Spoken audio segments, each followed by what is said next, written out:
Hello good evening everyone. मैं doctor Swati Sharma English सूत्रा में आप सभी का स्वागत करती हूं और आज लिटरेचर की ज्ञानशाला में मैं आप लोगों के लिए प्यूरिटन एज और द एज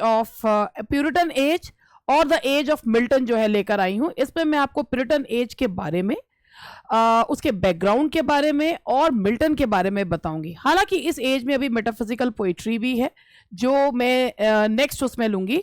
आज मैं आप लोगों को प्यूरिटन एज के बारे में बता के, मिल्टन के लाइफ के बारे में बता के, कल क्वेश्चंस लूंगी इस पे आधारित, फिर मेटाफिजिकल स्कूल ऑफ पोइट्री के बारे में बताऊंगी।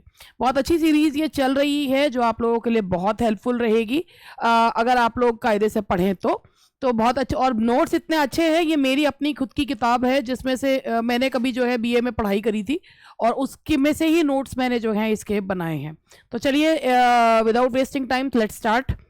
और ये हमारा एक्सक्लूसिव प्रैक्टिस बैच है जो कि यूपी टीजीटी की mock test and target test live आकर मैं सॉल्व करवाऊंगी अपने ऐप पर। और ये पेड बैच है जिसमें आपको जो टेस्ट पेपर्स हैं वो आपको कोरियर के द्वारा भिजवाए जाते हैं।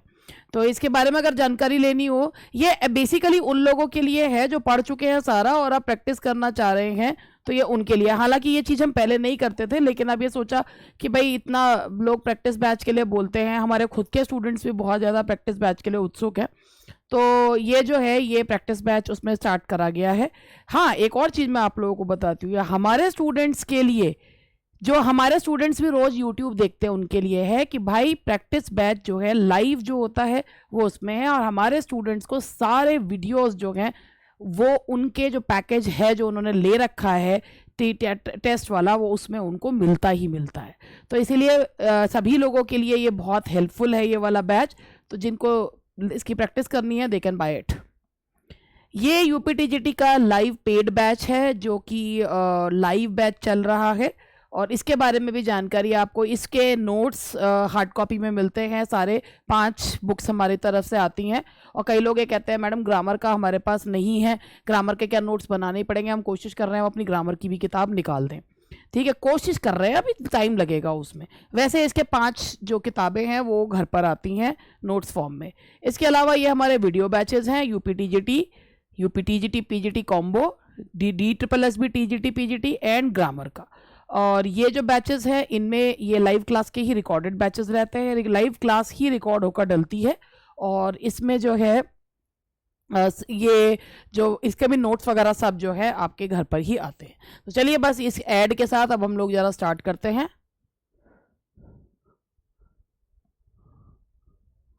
अब मैं आप लोगों को प्यूरिटन एज और द एज ऑफ मिल्टन के बारे में बताऊंगी। तो सबसे पहले कैरोलिन एज, हम let's talk about Caroline age. Queen Elizabeth के बाद जो राजा बने वो कैरोलिन एज या वैसे जैकोबियन एज कहा जाता है, जैकोबियन एज। और पहले क्वीन एलिजाबेथ के बाद जो राजा बने वो जेम्स फर्स्ट बने, जो कि स्कॉटलैंड के पहले जो है वो राजा थे, बाद में जो है वो इंग्लैंड के राजा बने जेम्स फर्स्ट। और 1625 में उनकी मृत्यु के बाद जो है वो चार्ल्स फर्स्ट, उनके जो बेटे थे वो राजा बने।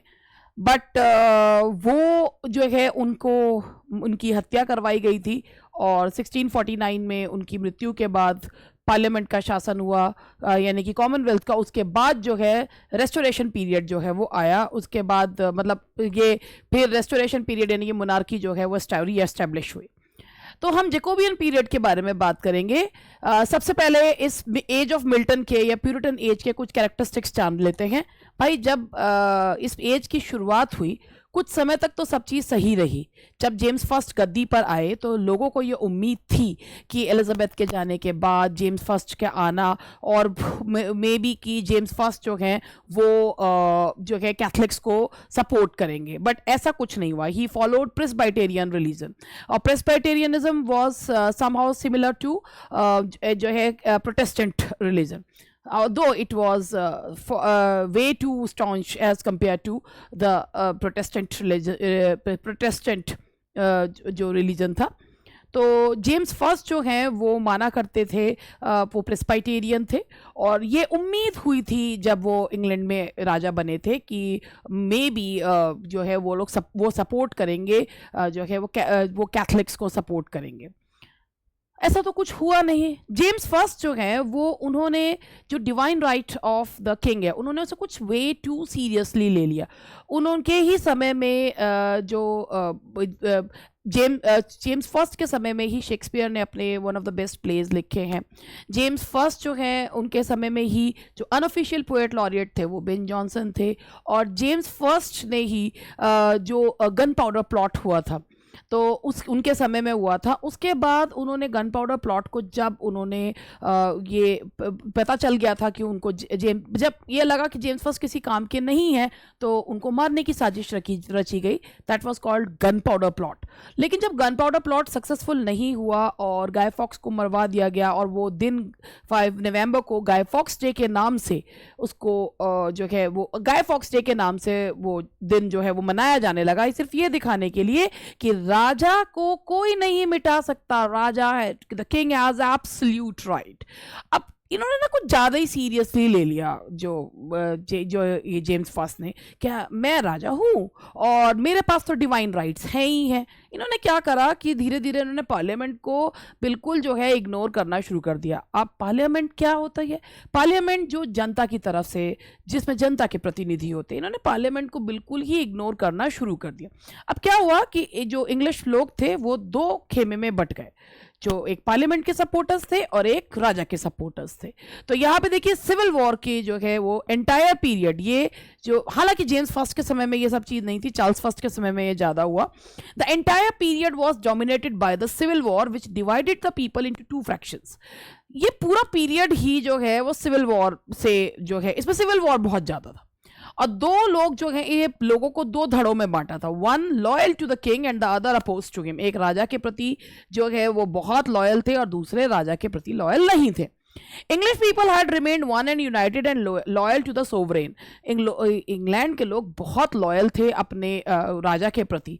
The crisis began when James I, who had recoined the right of royalty from an act of parliament, जिन्हें act of parliament से right of royalty मिला, but he gave too much premium to the divine right. उन्होंने ये सोचा मैं राजा हूँ, मैं ही जो है I am the divine being, और उन्होंने पार्लियामेंट को बिल्कुल जो है इग्नोर करना शुरू कर दिया, वही पार्लियामेंट जिसने उनको बनाने में मदद करी थी।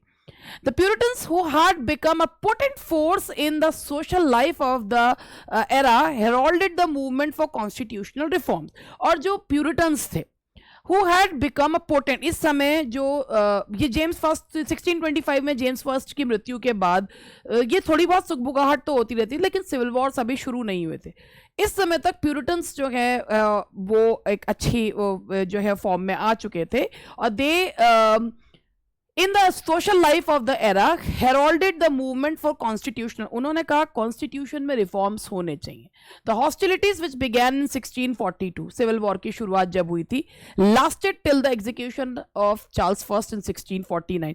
1642 में जब सिविल वॉर की शुरुआत हुई, पार्लियामेंट ने थिएटर्स को क्लोज करवाया, और ये तब खत्म हुई जब चार्ल्स फर्स्ट को 1649 में जो है वो बीहेडेड किया गया।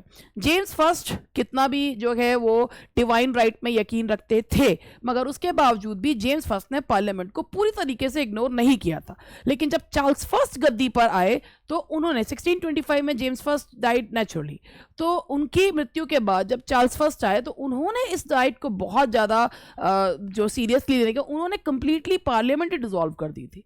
तो इस वजह से पार्लियामेंट वेंट अगेंस्ट हिम, और उन्होंने ये सिविल वॉर्स की शुरुआत हुई, और सिविल वॉर्स की हॉस्टिलिटीज रुकी कब? जब उनको मार दिया गया 1649 में चार्ल्स फर्स्ट को। There was little political stability during the interregnum of 11 years. 11 साल के इंटरग्नम में जो है वो पॉलिटिकल स्टेबिलिटी बहुत कम थी। These turbulent years saw the establishment of the Commonwealth. इस समय में ओलिवर क्रॉमवेल खूब उठकर आए और कंफ्यूजन विच फॉलोड अपॉन हिज डेथ, और उनकी मृत्यु के बाद, लेकिन लोग थक चुके थे। 1642 में थिएटर्स बंद हो गए, लोगों को लगा था कि ओलिवर क्रॉमवेल के आने से हमें कुछ राहत मिलेगी कि राजा ने इतना ज़्यादा अत्याचार कर रखे थे। All the people were not in favour of the execution of Charles first. उनकी मृत्यु के बाद लोगों को अफसोस भी हुआ था। इसी वजह से the tenure of kings and magistrate जो है वो मिल्टन के द्वारा लिखी गई थी, just to pacify that revolt. लेकिन जब क्रॉमवेल की मृत्यु के बाद 58 में पीपल गॉट एजिटेटेड, लोग परेशान हो चुके थे, इतनी ज़्यादा नियम कानून ये सब मान के। तो क्या था कि उसके बाद जब ओलिवर क्रॉमवेल का बेटा जो है वो गद्दी पर आया, but it couldn't go long, ये ज़्यादा लंबे समय तक नहीं चला, और इसीलिए लोगों ने चार्ल्स सेकंड जो उनको दोबारा से गद्दी पर बिठाया, चार्ल्स फर्स्ट के बेटे को, हु वेंट टू फ्रांस, और उनको एक मोनार्की को रीएस्टैब्लिश करा, जिसे रेस्टोरेशन पीरियड जो है वो कहा जाता है 1660 में। The Puritan movement. Now let's understand the Puritan movement. The Renaissance, which exercised immense influence on Elizabethan literature. Renaissance, जो कि एक revival, rebirth of learning था, उसने rebirth of classical learning, उसने बहुत गहरा प्रभाव डाला Elizabethan literature में। Was essentially pagan and sensuous. लेकिन ये जो movement था, यानी कि Renaissance movement जो था, that was pagan, who didn't believe in Christ, who didn't believe in Christ. So the people who don't believe in Christ, they are called pagans. And sensuous, वो sensuous था, यानी कि they believed in the sensory motions, senses पर depend करते, तो sensuous था वो चीज। It did not concern the moral nature of man. जो Renaissance था वो इंसान की morality पर जो है वो कोई यकीन नहीं करता था। And it brought little relief from the despotism. और ये जो रेनेसांस मूवमेंट था, इसने कहीं से कहीं तक भी रूलर्स के निर्दयता से लोगों को रिलीफ नहीं दिलवाया था। The Puritan movement says W.J. Long, लेकिन जो प्यूरिटन मूवमेंट था, W.J. लॉन्ग कहते हैं, may be regarded and greater renaissance. W.J. Long कहते हैं कि ये रेनेसांस मूवमेंट से भी बड़ा मूवमेंट था, a rebirth of the moral nature of man. इंसान की मॉरल नेचर का पुनर्जन्म हुआ था, following the intellectual awakening of Europe in the 15th and the 16th, जिसने जो है लोगों की स्पिरिचुअल इंटेलेक्चुअल अवेकनिंग को जगाया था 15th एंड 16th सेंचुरी। इस एज के जो रिप्रेजेंटेटिव पोएट हैं वो कौन है? John Milton. तो लेट्स अंडरस्टैंड, ये थी इसकी जो मैंने एक रूपरेखा बताई कि इस समय पे क्यों ये मूवमेंट स्टार्ट हुआ, एक सिविल वॉर के दौरान। और सिविल वॉर के दौरान जो है people were against, some people were against जो राउंड दो पार्टीज में थे, एक थे कैवेलियर्स, एक थे round heads. Cavaliers who were in favour of Charles first and round heads who were in favour of parliament. और इन्होंने सबसे पहले अपनी लड़ाई में थिएटर्स बंद कराए। पीपल थॉट कि we will be relieved by the despotism of the ruler, but little did they know कि ये तो सिर्फ एक शुरुआत है। पावर जिसके भी हाथ में आती है वो सामने वाले को क्रश करता ही है। तो इसके साथ अब हम आगे बढ़ते हैं। Now let's understand John Milton. ये जॉन मिल्टन के बारे में एक परिचय मैंने पूरा दिया है। It is helpful for all the exams, क्योंकि जॉन मिल्टन जो है वो कॉमन है सभी एग्जाम्स में। तो मैंने प्यूरिटन एज और द एज ऑफ मिल्टन में जॉन मिल्टन के बारे में लिया है। जॉन मिल्टन जो है बड़े खूबसूरत से मध्यम कद के और जो है ग्रे आइज और ऑबन हेयर, जो है एक सुंदर से स्मार्ट से जो है वो लड़के थे, but he was very grave and sober. John Milton का जन्म हुआ था लंदन में 1608 में, December 9। और उनके फादर एक स्क्राइवीनर थे, यानी कि एक क्लैरिक थे, और वो स्क्राइवीनर थे। Milton was educated first at Saint Paul School. सबसे पहले उनकी पढ़ाई सेंट पॉल स्कूल में हुई, जहाँ पर ही उनके दिमाग में थोड़ी सी जो है ये चीज़ पड़ी थी कि इंग्लिश जो है वो लोअर क्लास के पढ़ने के लिए होती है, और जो अपर क्लास के बच्चे होते हैं वो लैटिन और जो क्लासिकल लैंग्वेजेस होती हैं वो पढ़ते हैं। When he took his and then Christ College में वो पढ़े, जहाँ पे उन्हें लेडी ऑफ द क्राइस्ट के नाम से पुकारा जाता था, not only for his looks but also for his prudish nature. And when he took his BA in 1629 and MA in 1632, ये उन्होंने BA और MA अपना respectively 1629 और 1632 में किया। The young Milton had first intended for the church. Milton सब पहले church service में जाना चाहते थे, and so was his friend जो है एडवर्ड किंग। लेकिन इतनी करप्शन थी उस जो है चर्च में, तो इसीलिए उन्होंने चर्च में जाने का अपना आइडिया छोड़ दिया। सेम ये चीज़ हम उनकी जो ये इको करती है वो हमने उनके लिसिडस में भी पढ़ी है। लिसिडस में उन्होंने अपनी पोइटिक फिलॉसफी दी है और उसमें उन्होंने ये बताया भी है कि जो Edward King he wanted to join church, लेकिन फिर उन्होंने बताया है कि चर्च में इतना करप्शन है कि जो है, और उन लोगों को भगवान का बुलावा नहीं आ रहा है, लेकिन जो those who are young, they are जो यंग हैं, दे आर डाइंग यंग। तो ये उन्होंने उसमें अपनी अपनी पोइटिक फिलॉसफी भी जो है, अपनी पोइटिक थ्योरी जो है वो उसमें लिसिडस में दी है। तो पहले वो चर्च में जाना चाहते थे मिल्टन, फिर उस करप्शन की वजह से, चर्च के करप्शन की वजह से उन्होंने अपने चर्च में जाने का आइडिया ड्रॉप कर दिया। He gave up the idea of entering the church. What was he to then? फिर उन्होंने क्या करा? तो उनको बचपन से ही ऐसा लगता था कि he was destined to be a poet, कि वो जो है एक पोएट बनने के लिए पैदा हुए। In order to prepare himself for his poetic vocation he retired to his resident. उन्होंने क्या करा? एमए करने के बाद उन्होंने अपने जो है वो होटन जो है वो चले गए। 7 years he dedicated, from 32 to 37, 38 तक माना जाता है। 7 साल उन्होंने होटन पीरियड में अपनी बहुत अच्छी कविताएं जो हैं वो लिखी, और होटन पीरियड कहलाता है 32 से 37, 38 भी मानते हैं। And lived a secluded life. इस समय में उन्होंने अपने फादर्स को परसुएड करा था कि मुझे कुछ साल दे दो, क्योंकि मुझे नहीं लगता कि यूनिवर्सिटी में इतना अच्छा पढ़ाया गया है जितना पढ़ाया जाना चाहिए था। तो during this period he devoted himself to deep study, to the studies of different languages. बहुत सारी लैंग्वेजेस उन्होंने पढ़ी। इसके अलावा उन्होंने पोएम्स लिखी, Allegro, Il Penseroso, Comus and Lycidas. तो पोएम्स लिखी अलीग्रो एंड पेंसिरोसो, और 2 उन्होंने मास्क लिखे, कॉमस एंड आर्केड्स लिखे। लिसिडस तो उनकी एलिजी है, कॉमस एंड आर्केड्स, और लिसिडस उनकी एलिजी है, which may be called the first blossoms of Milton's genius. ये मिल्टन के पोइटिक टैलेंट को बताते हुए। In 1638 Milton set out on a continental tour. 1638 में मिल्टन घूमने के लिए निकल गए, लेकिन 15 महीने के बाद व्हेन सिविल वॉर को था कि होना ही है, सुगबुगाहट शुरू हो गई थी, तो उन्होंने सोचा कि for I thought it base to be travelling for amusement while my fellow citizen for fighting for liberty at home. ये उन्होंने एक कोट किया है कि मैं घूमता रहूं और मेरा देश जो है वो आज़ादी के लिए, मेरा देश जो है वो राजा से आज़ादी के लिए लड़ रहा है। He took up his residence in London. वहाँ पर लंदन में वो गए और उन्होंने वहाँ पर अपना एक छोटा सा एक ट्यूशन सेंटर जो है वो खोला, जिसमें उन्हें ये लगा, वो एक ऑब्वियसली जो ट्यूशन्स दिया करते थे वो समाज के जो अमीर घरों के बच्चे हैं उनको दिया करते थे, उनका नेफ्यू पढ़ता था। एंड देन ही गेव फिर पॉलिटिकल ट्रैक्ट उन्होंने लिखा एजुकेशन के ऊपर, जिसमें उन्होंने कहा है कि what sort of education should be provided to the children of England, what sort of reforms should be brought out in the education system of England. ये ऑफ एजुकेशन में उन्होंने बताया। When hostilities broke out a year or two later, जब 1641 से में civil war की शुरुआत हुई, तो उन्होंने कोई एक्टिव भूमिका नहीं निभाई है, लेकिन वो पार्लियामेंट के सपोर्टर बन गए थे और उन्होंने जो भी लिखा पार्लियामेंट के सपोर्ट में लिखा। इन 1642 ही मैरिड मैरी पवेल। 43 लिखा है, कई जगह 43 दे रखा होता है, कई जगह 42। मैं डब्ल्यू.जे. लॉन्ग को मानते हुए 1642 में उन्होंने अपनी वो he was 34 and he got married to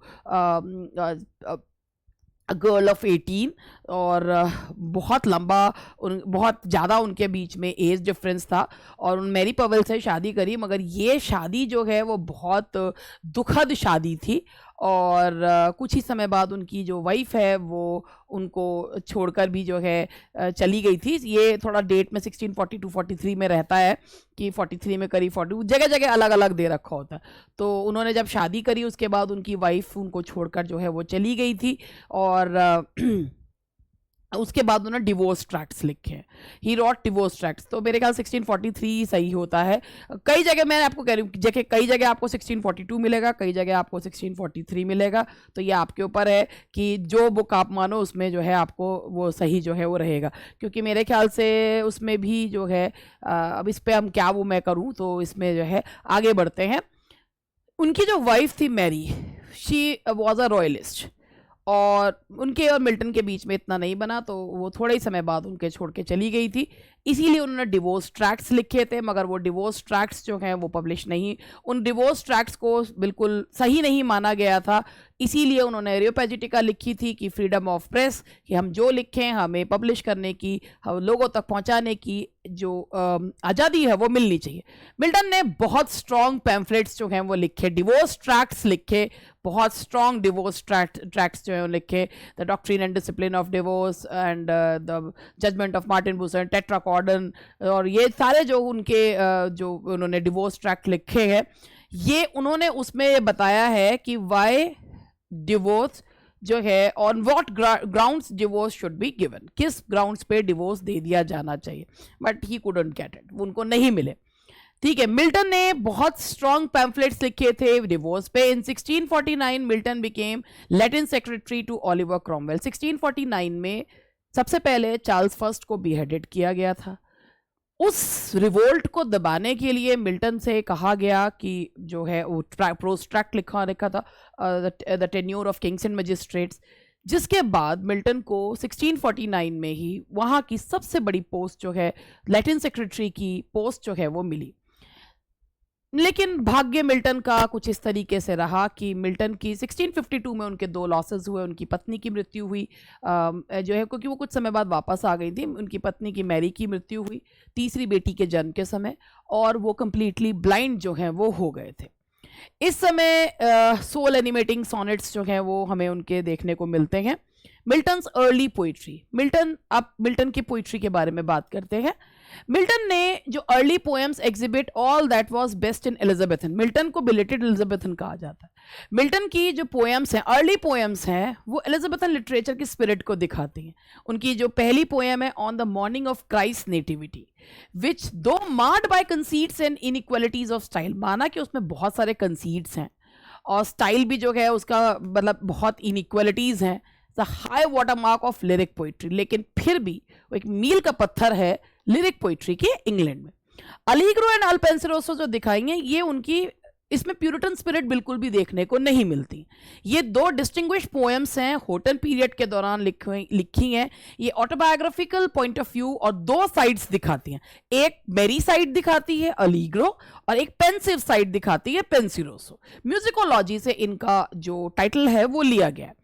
commas उन्होंने लिखा था जो मास्क है, और जो उसकी जो थीम वर्चू है, जो चेस्टिटी उसकी थीम है, कॉमस जो उन्होंने लिखा था a distinct stage in the development of Milton's mind. ये मास्क उन्होंने अपने भाई उन्होंने अर्ल ऑफ ब्रिजवाटर के सामने प्रस्तुत करने के लिए लिखा था, और इसमें मिल्टन ने प्यूरिटनिक ये जो 2 पोएम है इनमें प्यूरिटन स्पिरिट्स नहीं देखने को मिलती है, लेकिन कॉमर्स में देखने को मिलती है, क्योंकि वर्च्यू, चेस्टिटी, ये सब जो है वो दिखाया गया है इन द रेनेसांस। लेकिन मास्क जो है वो रेनेसांस फॉर्म है, और उसमें जो है जो थीम है दैट इज प्यूरिटनिक। W.J. लॉन्ग कहते हैं Comus has the gorgeous scenic effects, Comus का जो सीनिक इफेक्ट है बहुत सेंसुअस है। The music and dancing of other masques but its moral purpose, इसमें डांस है, म्यूजिक है, मगर जो इसका मॉरल पर्पस है and its ideal teachings are unmissed, लेकिन जो इस मास्क के माध्यम से संदेश दिया गया है वो अनमिस्टेकेबल है। अब उन्होंने उसके बाद लिसिडस लिखी थी, या मोनोडी एक एलिजी है, किसकी मृत्यु पर लिखी थी? एडवर्ड किंग की मृत्यु पे लिखी थी, जो मिल्टन के कॉलेज फ्रेंड थे। ये जो भी वर्क्स हैं ये पब्लिश नहीं हुए थे, ये भी जस्टा एडवर्डो में पब्लिश हुई थी, और ये मिल्टन के कॉलेज फ्रेंड थे। कन्वेंशनल स्टाइल, ये पेस्टोरल एलिजी स्पेंसर के एस्ट्रोफिल की तरह इसको लिखा गया है, और ये जो है इसमें moral zeal of the Puritans को दिखाया गया है, ना केवल, लेकिन इसको डॉक्टर सैमुअल जॉनसन का जो कहना था कि ये जो पोएम है ये प्योर एलिजी इसलिए नहीं है क्योंकि इसमें मिल्टन ने बहुत सारी थीम्स को जो है वो जोड़ा है। इसमें ना केवल उन्होंने अपने दोस्त के लिए एक शोक जो है वो प्रस्तुत किया है, इसके अलावा और चीज़ों को भी उन्होंने इसमें जो है वो जोड़ा है। तो ये एक मोनोडी है लिसिडस। उसके बाद उनकी जो वेल नोन पोएम्स है, Milton wrote in his early period of fragmentary masque called Arcades. ये उन्होंने एक आर्केड्स नाम का मास्क भी लिखा है, कुछ और लैटिन पोएम्स और फेमस सोनेट्स लिखे हैं। उनके जो सोनेट्स हैं उनकी थीम क्या रहती है? पेट्रियोटिज्म है, duties, music, subjects of political interest. His well known sonnets are on his deceased wife, to the nightingale, हाँ जी, टू द नाइटिंगेल भी उन्होंने एक सोनेट लिखा है। The massacre in Piedmont and on his blindness, ये उनके, वैसे ऑन हिज ब्लाइंडनेस नहीं है, when I consider how my light is spent उन्होंने लिखा है। ये तो बाद में जो है न्यूटन ने, थॉमस न्यूटन ने ये टाइटल दिया था। मिल्टन का अब बात करते हैं, let's talk about the Milton's prose, the prose of Milton. Milton ने प्रोज में क्या लिखा? मिल्टन ने जब सिविल वॉर के बाद जब सिविल वॉर छिड़ गया था तो उन्होंने अपनी जो कलम है वो पोएम्स लिखने की जगह उन्होंने जो है प्रोज लिखना शुरू करा। अब मिल्टन के प्रोज में जो है मिडिल पीरियड में लिखे गए हैं, मैंने बताया सिविल वॉर के दौरान, when he was busy with public affairs, जब वो बहुत बिजी थे पब्लिक अफेयर्स में। His prose works either deal with his personal business और पब्लिक इंटरेस्ट, या तो अपने खुद के बारे में बताते थे या पब्लिक के बारे में। In all they consist 25 pamphlets, 25 pamphlets लिखे हैं उन्होंने, 21 इंग्लिश में है, 4 लैटिन में है। 1644 में he wrote poor tract of education, एक पुअर ट्रैक्ट ऑफ एजुकेशन जो है वो उन्होंने लिखा था, कि जिसमें मैंने भी बताया भी था कि उन्होंने स्कूल स्थापित किया था और उसके बाद जब लौट के आए थे, लेकिन वो थोड़ा सा आगे जो है कि उन्होंने एक ऑफ एजुकेशन रिफॉर्म बताया था ऑफ एजुकेशन, कि इंग्लैंड के एजुकेशन सिस्टम में क्या रिफॉर्म्स जो हैं वो होने चाहिए।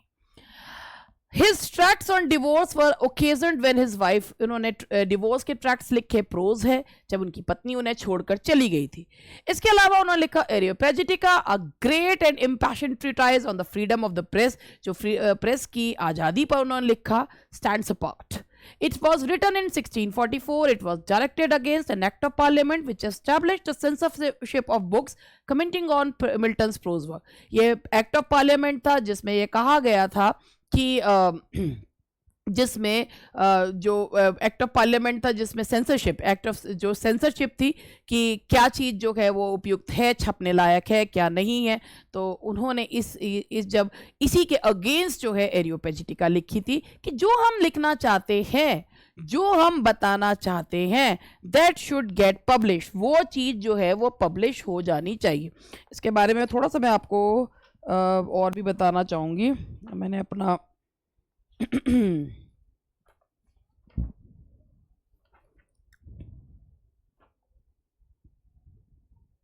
इसकी एरियोपेजिटिका में मैं आपको ये बताऊं कि इसके कुछ बहुत खूबसूरत सी कोट्स हैं जो मैं आप लोगों को बताना चाहूंगी, जो उसमें लिखा है, for books are not absolutely dead things but do contain a potency of life in them to be as active as that soul whose progeny they are. जिसमें उन्होंने कहा है कि बुक्स को नहीं खत्म करना चाहिए, बुक्स जो है कोई एब्सोल्युटली डेड थिंग्स नहीं है, बल्कि उनके अंदर भी लाइफ जो है वो होती है। और इसके मैंने आपको ऑफ एजुकेशन के बारे में मैं आपको बताऊं कि उन्होंने ऑफ एजुकेशन में सैमुअल हार्टलिब को ये लिखा था कि what sort of reforms should be brought out in the education system of England. तो चलिए अब इसके बाद ही हम लोग जो है आगे बढ़ते हैं। और मिल्टन की बात की पोइट्री, ये तो प्रोज ट्रैक्ट्स से मिल्टन की बात की पोइट्री के बारे में बात करते हैं। मिल्टन की जो फाइनेस्ट पोइट्री है वो तब लिखी जब वो ब्लाइंड हो गए थे एंड सफरिंग, वो बहुत परेशान थे, वो अपनी तीनों बेटियों से बहुत परेशान थे। उन्होंने दूसरी शादी करी जो है वो अपनी कैथरीन वुडकॉक से, उससे बहुत प्यार करते थे, मगर वो अनफॉर्चुनेटली बहुत जल्दी ही उनकी मृत्यु हो गई। फिर तीसरी शादी करी, सिर्फ इसलिए करी क्योंकि वो उनको नर्स जो है वो कर सके, और उनकी बेटियों के साथ उनके रिलेशनशिप बहुत ख़राब थे। इसके अलावा जो है जो पार्लियामेंट का जो कॉमन इसका जो शासन था वो भी क्रॉमवेल का, वो भी बहुत ही पतन के उस पर था। और 1660 में जब मोनार्की के रीएस्टेब्लिशमेंट के बाद तो मिल्टन की हालत बहुत ही ख़राब जो है वो हो गई थी, तो वो बहुत ही ज़्यादा परेशान थे। लेकिन कहते हैं ना कि जो मतलब सफरिंग्स में ही सबसे बढ़िया जो है वो गीत निभ करके आते हैं, कि वो एक एक बहुत पूरी खूबसूरत सी लाइन ही है ना कि वियोगी होगा पहला कवि, आह से निकला होगा पहला गान। तो वही चीज़ है कि जितना जब तक तपोगे नहीं तब तक कुछ बनोगे नहीं। वही चीज़ मिल्टन की जो फाइनेस्ट पोइट्री है, Paradise Lost, Paradise Regained, Samson Agonistes, ये उनके जो यंत्रणा का जो दौर था उस दौरान ये लिखी गई हैं। तो इस दौरान उन्होंने लिखी हैं, मैंने बताया, Paradise Lost, Paradise Regained and Samson Agonistes. चलिए बात करते हैं पैराडाइज लॉस्ट की। Is an immense epic in 12 books, बेहद खूबसूरत एपिक है, 12 किताबों में, ग्रेटेस्ट बुक है अपने आप में, ग्रैंड स्टाइल है मिल्टन का, ये ग्रैंड स्टाइल मैथ्यू आर्नल्ड ने ये टाइटल दिया था। Plan of Paradise Lost is admirable, Raleigh asserts, Raleigh कहते हैं that its theme is grander than any handled by Milton's predecessors, कि ये इतनी ग्रैंड थीम है कि इसको जो है और किसी के द्वारा इसको हैंडल नहीं किया। It concerns itself with the fortunes not of a city or an empire but of the whole human race which has moulded all its destinies. ये किसी एक के फॉर्च्यून, किसी एक सिटी के बारे में नहीं बताता पैराडाइज लॉस्ट, बल्कि उस ह्यूमन रेस के बारे में बताता है जिसने डेस्टिनीज को मोल्ड किया है। Around this event, plucking of an apple are arranged according to the rules of the ancient epic. इसमें वही दिखाया है कि जो एक prohibited tree जो है, forbidden fruit था, उसे खा लिया गया। ये सारा तो ancient epic बाइबल से लिया गया। The history of heaven and earth and hell, धरती कैसे बनी, hell का concept, heaven धरती, आसमान, heaven और hell के बीच में चेन से लटकी हुई धरती, the time represented eternity, the characters are God and his creatures. Paradise Lost is a classical epic. एक classical epic है 12 बुक्स में। मिल्टन ने इसमें he combined in himself the erudition of a scholar with the genius of a poet. इसमें Milton ने ना केवल अपना पांडित्य प्रदर्शन करा है बल्कि अपना कोमल हृदय, कवि का हृदय भी दिखाया है। In form it follows the strictly unity of the classical epic. Classical epic की तरह ही है फॉर्म में बिल्कुल। थीम क्या है? Fall of man. But by means of introduced narratives, it covers the rebellion of Saturn in heaven. लेकिन इसमें Saturn का जो है rebellion, celestial warfare and expulsion of rebels, ये सब कुछ जो है वो दिखाया है। और मीडिया रस से ये शुरू होता है, यानी कि इन बिटवीन, जैसे एपिक्स जो हैं वो मीडिया रस से स्टार्ट होते हैं, ऐसे ये भी मीडिया रस से स्टार्ट होता है। An epic, according to the classical tradition, must contain 3 elements of greatness. एक एपिक में 3 खूबियां होनी चाहिए, that is great action, great hero and grand style. ये तीनों खूबियां पैराडाइज लॉस्ट में देखने को मिलती हैं। तीनों कंडीशंस हैं fulfilled in the Paradise Lost. No great action than the fall of man is inconceivable. इससे ज्यादा कोई हो ही नहीं सकता इंसान जो कि भगवान की बनाई हुई कृति, उसका पतन। No hero can be greater than, Milton ने पैराडाइज लॉस्ट का हीरो मैन को माना है, मैन यानी कि एडम को माना है। तो हीरो नहीं हो सकता, उससे महान हीरो नहीं हो सकता जो भगवान ने क्रिएट करा था, द फर्स्ट मैन एडम, भगवान की स्वयं की इमेज। तो भगवान की इमेज, भगवान स्वयं, उससे ग्रेट हीरो क्या होगा। And lastly the style of Paradise lost, और स्टाइल पैराडाइज लॉस्ट का, it has all the grandeur of classical writers, classical writers का स्टाइल है। Paradise Lost is remarkable both for the loftiness of its theme and for the grandeur of its style. Paradise Lost जो है वो remarkable है, ना केवल अपने style के लिए बल्कि अपनी शान के लिए। मैथ्यू आर्नल्ड कहते हैं इसमें मिल्टन के स्टाइल के बारे में, in the sure and flawless perfection of the rhythm and diction, he is as admirable as Virgil और दाते। कि डिक्शन को करें तो वो इतने ही एडमायरेबल हैं जितने वर्जिल और दाते हैं। दाते इटली के, वर्जिल जो है वो क्लासिकल पोएट, उतने ही जो है वो इतने ही ग्रेट हैं। And in this respect he is unique among us, और वो हम सब के बीच में यूनिक है। No one else in English literature possesses the like distinction, कोई और नहीं है उनके जैसा। Shakespeare is divinely strong, rich and attractive, Shakespeare बहुत अट्रैक्टिव है, but sureness of perfect style Shakespeare himself does not. लेकिन इतना परफेक्ट स्टाइल तो शेक्सपियर का भी नहीं था। Milton from one end of Paradise Lost to the other, एक से दूसरे सिरे तक पैराडाइज लॉस्ट के is in diction, rhythm, is constantly a great, वो हर चीज में परफेक्ट है। ये मैथ्यू आर्नल्ड का कमेंट है। Now let's talk about Paradise Regained. Paradise Regained को सीक्वल कहा जाता है to the, it opens with the journey, इसकी जो ये है Christ temptation, Christ in Satan के द्वारा क्राइस्ट को टेम्प्ट करने के अनगिनत तरीके इसमें दिखाए जाते हैं, लेकिन क्राइस्ट किसी भी प्रकार की टेम्पटेशन में नहीं आते। It opens with the journey of Christ into the wildness after his baptism. ये क्राइस्ट की जर्नी वाइल्डनेस में उनके बैप्टिज्म के बाद की दिखाती है। 4 ही किताबें हैं। Describe the temptation of Christ by Satan, Satan का कोशिश करना क्राइस्ट को टेम्प्ट करने का, and the answers and the victory of the redeemer, और क्राइस्ट की विक्ट्री और जो है सैटन का हारना, और इंसान का अपनी ब्लिसफुल सीट दोबारा से जो है वो प्राप्त करना। Its Solomon beauty of quietude and more severe style than that of Paradise Lost make us feel in that Milton has grown older. इसका जो स्टाइल है वो प्लेन स्टाइल है, लेकिन इसमें लगता है कि मिल्टन में मैच्योरिटी बहुत ज़्यादा आ गई।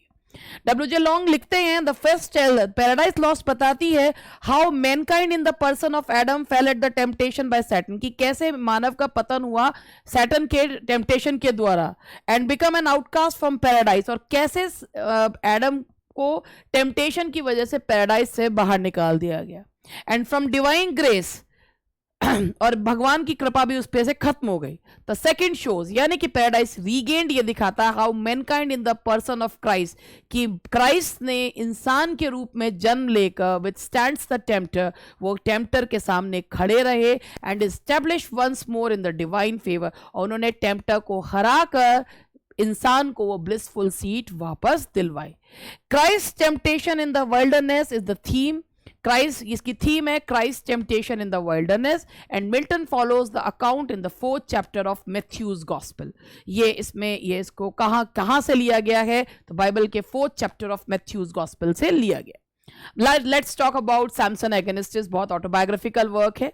ये एक क्लोजेट ड्रामा है, कोरल ड्रामा है, ग्रीक मॉडल पे लिखा गया है, तीनों यूनिटीज को फॉलो करता है, has threefold unity of time, place and action, and therefore it achieves a concentration seldom found in Elizabethan tragedy। ये इसमें वो ग्रेविटी है जो एलिजाबेथन ट्रेजेडीज में देखने को नहीं मिलती। It has therefore gained in concentration what it had lost in breadth, इसीलिए ये इतना बड़ा नहीं है। But if it verse is the blank verse of, इस स्कीन में जो ब्लैंक वर्स को जो लिखा गया है, ब्लैंक वर्स में लिखा गया है, और मिल्टॉनिक अडेप्टेशन बेहद खूबसूरत ऑटोबायोग्राफिकल वर्क है।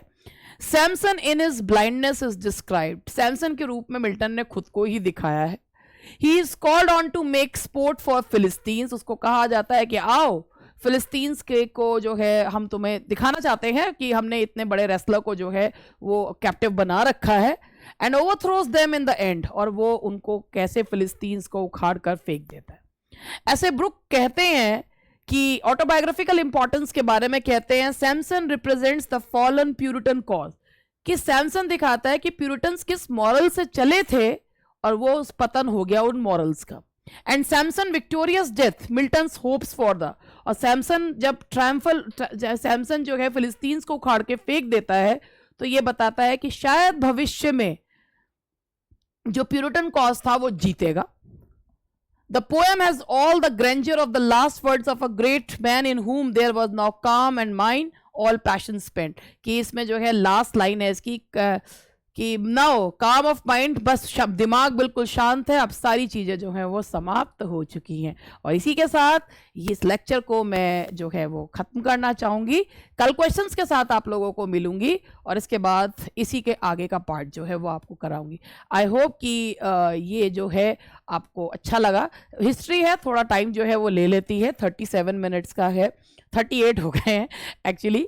और चलिए बस इसी के साथ अपने लेक्चर को मैं यहीं पर जो है वो विराम देती हूँ और मिलती हूँ आपसे नेक्स्ट लेक्चर में। Bye bye.